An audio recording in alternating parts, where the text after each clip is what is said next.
Hello everybody, my name is Trunnion, that is Trunnion, that is my at and display name on Rec Room, shown right here. And today I'll be teaching you how to make a player POV or monster POV, whatever you're wanting to use it for. I'll give both examples, and how to set your recent photos that you've taken or their profile picture to a texture quad. Alright, let's get straight into it. Before you start anything, you're going to want to go to this room, go to settings, you're going to want to scroll down all the way down until you see allow creative tools beta content. You're going to want to make sure you turn that on. It will save the room and it'll give you access to the texture quads. You're going to need that enabled to do this tutorial. First thing is this is the POV machine and all the circuits that we'll be going through for this specific thing. And if you're just wanting normal POV, nothing special, this is as simple as it needs to be. Alright, the first thing you're going to want to do is get out your maker pen, whether that is going into your watch here and clicking on backpack to tools, and whether you can favorite it to get it out of your back, or you can call it in like so where it says use, and then you just go ahead and grab your maker pen. Alright, the first thing we're going to want to go ahead and get is a event receiver. Just place that down, and then you're going to want to go ahead and get textured quad set texture and just put that above. And then the next thing you're going to want to get is snap camera image, and go ahead and paste that like I have so. And the next thing you're going to want to get is obviously the texture quad, and then you're going to want to get a textured constant and set that above. And then you're going to want to go ahead and get something called a get all players and just set that wherever. Same with a list get element. And then you're going to want to get the player head position and orientation. Alright, so this is all you're going to need to make it work. I'm going to organize it as I go, but you're going to want to go ahead and configure the event receiver if you haven't already. And once you do, scroll all the way down and look for updates, whether you do update 1 Hz or update 30 Hz. I'm going to be using update, and you're going to want to just go ahead and wire it to the snap camera image. And you will hear this error sound if you have the audio on for it. And if you were to go ahead and check logging, it will tell you whatever the issue is. So my issue in this scenario is snap camera image error, port rendered textured is configured incorrectly, which just means that there's nothing wired or it doesn't have any connections to anything. So if you were to go ahead and wire the texture constant to the render texture, you should notice the noise stops, and if I were to enable timestamps, it's no longer updating. And if you were to go ahead and wire the texture constant to the value of the textured quad set texture, and the texture quad to the target of the textured quad set texture. Now nothing's happening yet because we haven't fired the execution of the texture quad set texture. There's multiple ways you can do this. Either you could hold down wire tool until you see this like blue triangle. You're going to want to do it on the input of it for it to fire, or you can use configure and just click it once for it to update. You will notice it is not in the right spot. Then we'll be moving on to the next step, which you're going to want to wire the get all players to the list get element. And if you were to look at the value of the list get element, it will say my name. But if I were to change the index to 1, it'll be the next person. So if I had a friend join me, it would show their POV for whatever it is, because the target of the head position and orientation is going to be this player here. So the value, you're going to want to just wire it to the targets. And let's say you do have another player and you want to test it, you can go to index and you just simply add 1, and then once it says 1, it's going to say error because there's nobody else here. But if there was, it would show the other player. So let me set this back to being 0 so it shows me again. And then the player head position, you're going to want to wire that to the camera position, which as you can see what's going on, but not the orientation. So you're going to want to wire the orientation to the camera rotation. So now wherever I move, it follows perfectly. And let's say you want it where it activates for whoever presses a button. All you can simply do is go ahead and get a CV2 button, put it wherever, and wire the pressed execution for the output of the button into the texture quad set texture. And let's say if somebody were to join, they're not going to see it because it hasn't registered for them. All they would do is simply hit that button and it will show. I'm going to organize it now, and I'll let you guys wire it if I move too fast. Alrighty, now that I have everything wired and organized, this is as simple as it's going to be, unless there's some other way that I do not know about. But as soon as the button fires, it will set the texture, and as long as this update's running, you you will see that it still functions and follows my POV. And if I were to change from update to, let's go down to 30 Hertz, it looks pretty much the same. So you don't need to run an update. I just always have the habit of wiring that. But if you see here, now that I have it wired with update 1 Hertz, it does look very choppy. Okay, as you saw from that, that is part 1. Let's get into part 2. The second part's just going to be getting the player's profile image and importing it to a different texture quad, and getting a text and importing their at name or display name to the text so they know who they're spectating.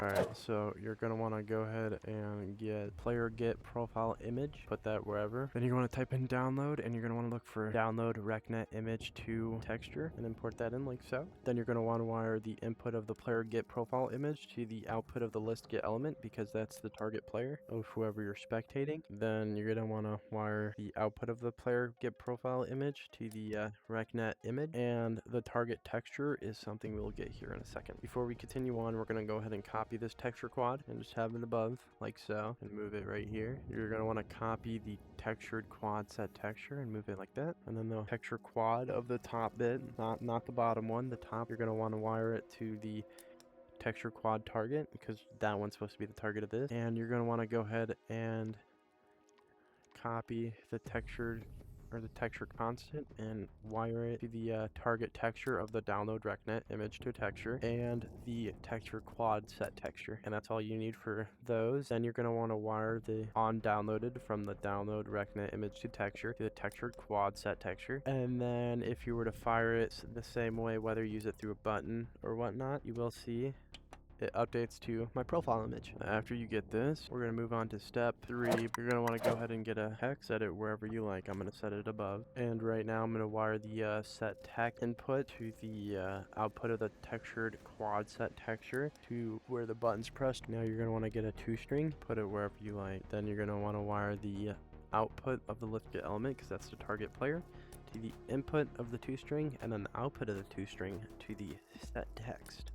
Now, if I were to hit the button again, it would change from text to display name of the player like so. So now it tells us who we're looking at, their profile image, whether you want that or not, and whatever their POV is. Right now I have it turned off, so it won't cause any lag while I do this. Now that was step 3. We have everything down. We just need to make a working function to make it where you can move from player to player. Let's move on to step 4. Now, if I go back to up here, it is a big mess, but I'll try to go through it as best I can and redoing it with you guys.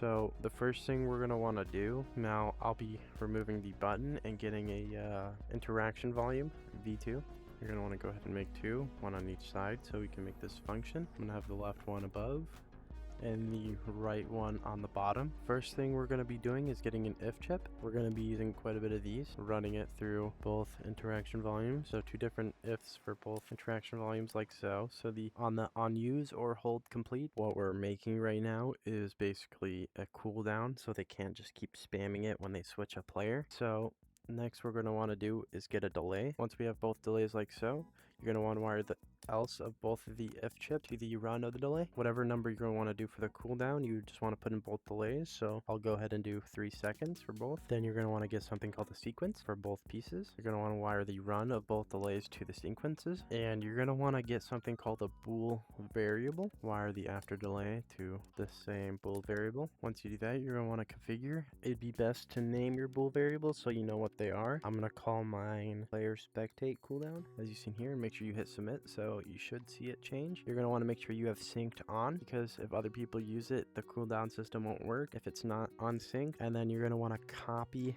this bool variable, move it over, set it the input to be true instead of false, leave this one as false, and then number 2 and number 1, just so it's easier to understand, you're going to want to have it wired to the input of the second bool variable like so. So it'll run immediately to this one, which will set it true, which means for these it will lock the things to trigger the cooldown. After 3 seconds it'll be set back to false. So now there's different ways you can do this. I'm going to go ahead and use a sequence right here as seen, wire it to the output of the second bool to the input. You're going to want to do that with both variables. As soon as this fires, it's not going to actually run anything. So the number 1 of the sequence, you're going to want to wire it to the set locked as you've seen here, and same with the second part of the sequence. So now if I were to wire the bool here to both of the set locked, and if I were to try to use it, like so. You see it disappears, and then after 3 seconds it will reappear for me to use on both ends. And that is part 4 of the process into making the POV machine. Actually, I lied. There is something else that we gotta do. We gotta wire the output of that to both of the inputs in the IF, and that all that does is just prevent the player from firing it immediately and being able to spam it to quickly change it, because for some reason that can happen, and this is the best counter that I have found to make it where they can't do that. So basically, as soon as it fires, it's going to immediately lock itself, and then, you know, after the delay, it will then allow the player to hit it again. All right, now we're moving on to step 5. Talked about the index before. We're going to be going back to that here in a second. You're going to want to go ahead and get int variable, and you want to paste 1 in, then you're going to want to name it. So I'll do player number count, and then you're also going to want to sync this one. Then you're going to want to just copy an if and paste it like you see here for both ends. Then you're going to want to get an equals chip, paste it in, and you're going to want it to have the top bit equal whatever the value of the player number count is, or whatever you decide to name it, and then wire the output to this if variable right here. I'm going to set it here and then move this one a little bit off, and then you're going to want to clone this equals. I'm going to have it under because there's going to be more that we're going to be doing with the bottom bit, because that's the right side, which means it's going to be adding. Left side, I'm going to make it where it goes down in number. So you're going to want to copy the player count variable, or whatever you have it named as, wire the top bit to the player number count, and then again you're going to want to do get all players, and instead of list get element this time, you're going to want to do list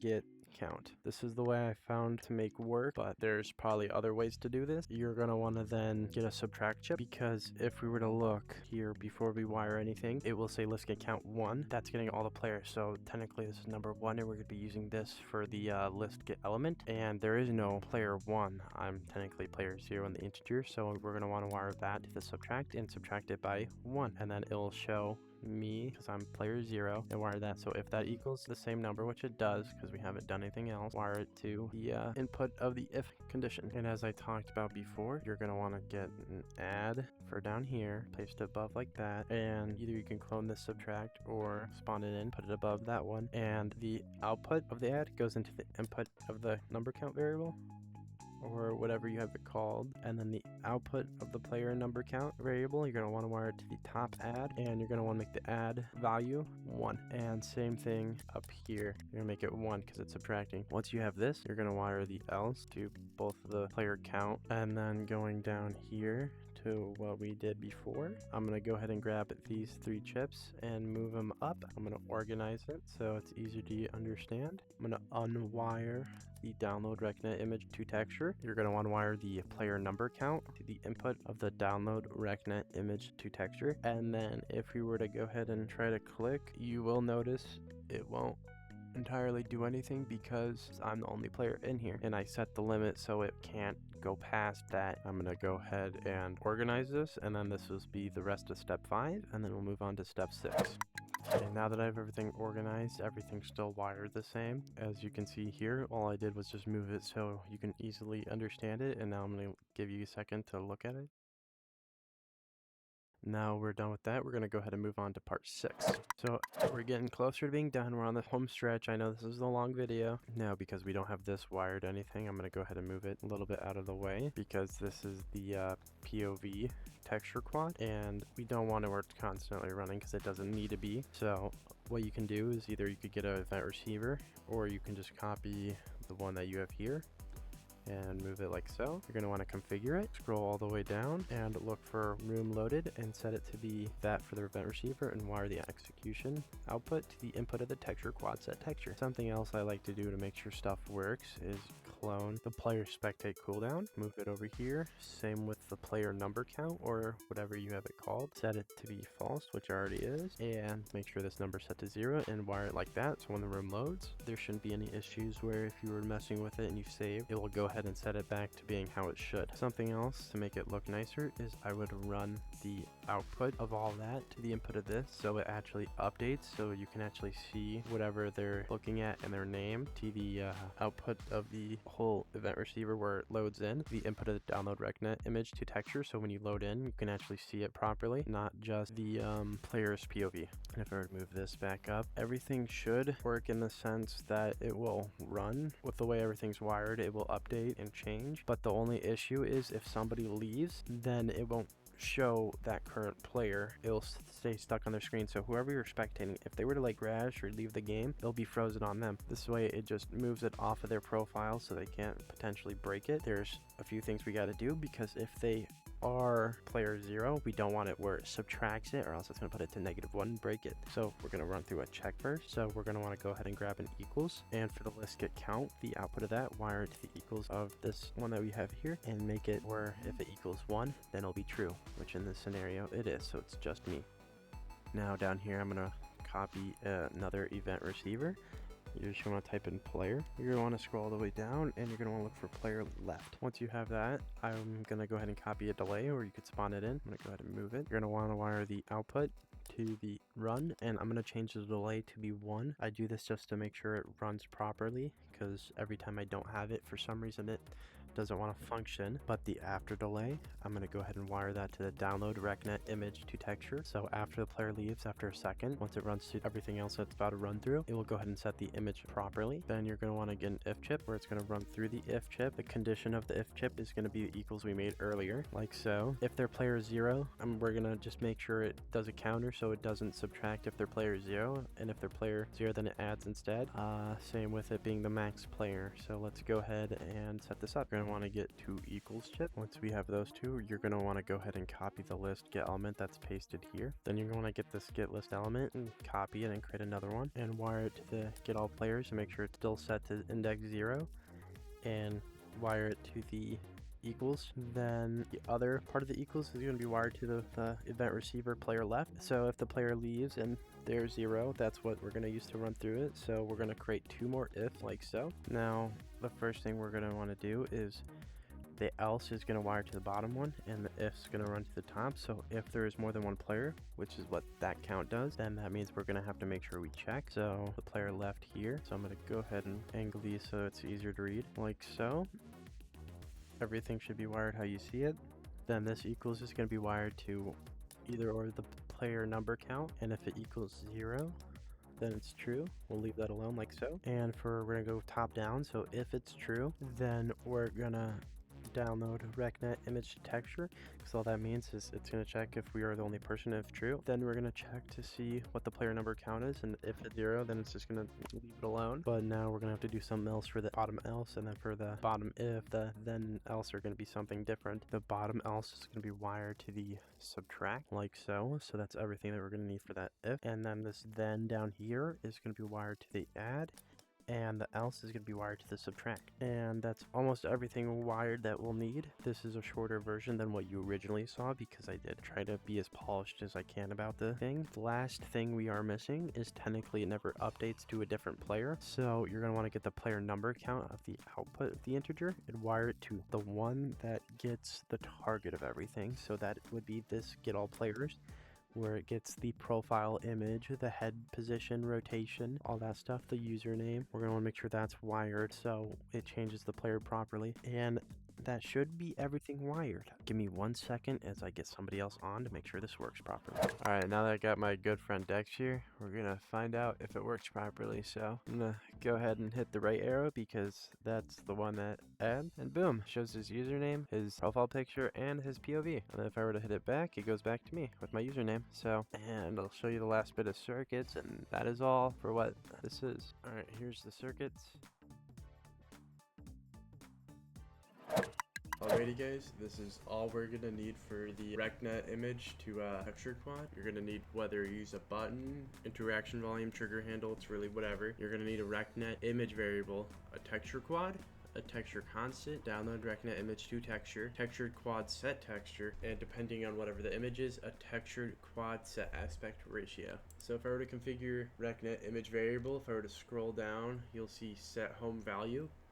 You're gonna wanna click that, and whatever image you're wanting to use, you're gonna go ahead and click on it. So for example, I'll use this photo, and that's all you gotta do. So you want to tab back out of it, and you're gonna then wanna wire the recnet image variable to the recnet image of the download recnet image to texture, and then the texture constant to the target texture, and that's all you're gonna need for right there for right now. And then the texture quad as the target to the texture quad set. Same with the texture constant to the value of the texture quad set texture. And then on the on downloaded of the download RecNet image to texture, go ahead and wire that to the set quad set texture, and then the button pressed to the download RecNet image to texture. Now if I were to go ahead and hit the button, it will change to the photo.